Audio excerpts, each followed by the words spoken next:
ભારત અને પાકિસ્તાનના તણાવ વચ્ચે સૌથી મોટા સમાચાર સામે આવી રહ્યા છે। નજર કરીશું તેની ઉપર। ભારત પાકિસ્તાન વચ્ચે તંગદિલીભર્યું વાતાવરણ અને તેની વચ્ચે આ મહત્વના સમાચાર। ભારત પાકિસ્તાન તણાવની વચ્ચે સીએની પરીક્ષા રદ કરવામાં આવી છે।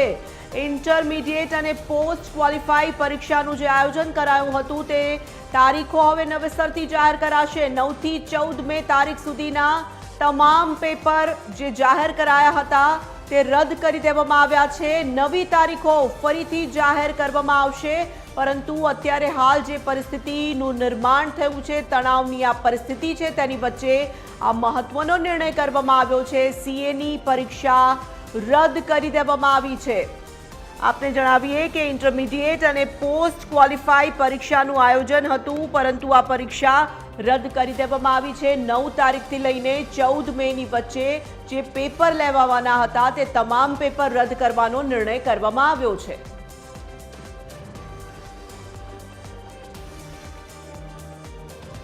ચાર્ટર્ડ એકાઉન્ટન્ટ સિદ્ધાર્થભાઈ ભટ્ટ આપણી સાથે જોડાઈ ચૂક્યા છે। તેમની સાથે આ વિષય પર કરીશું વાત। સિદ્ધાર્થભાઈ, સ્વાગત છે આપનું ટીવી 13માં। એક તરફ ભારત પાકિસ્તાન વચ્ચેની જે પરિસ્થિતિનું નિર્માણ થયું છે તેની વચ્ચે સીએની પરીક્ષા રદ કરવામાં આવી છે, શું કહેવા માંગશો આપ? આપણે ચાર્ટર્ડ એકાઉન્ટન્ટની પરીક્ષા 9 મે થી 14 મે સુધીની હતી, ફાઇનલની, ઇન્ટરમીડિયેટની અને પ્રોફેશનલ કોર્સિસની।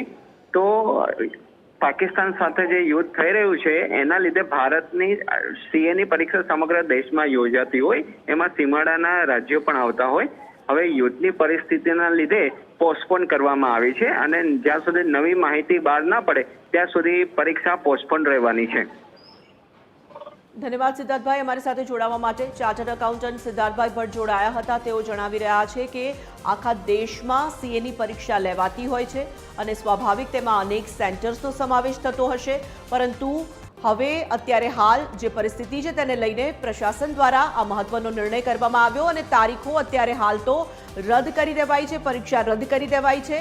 નવી તારીખોની જાહેરાત થોડા સમય બાદ થાય તેવી પણ સંભાવના છે।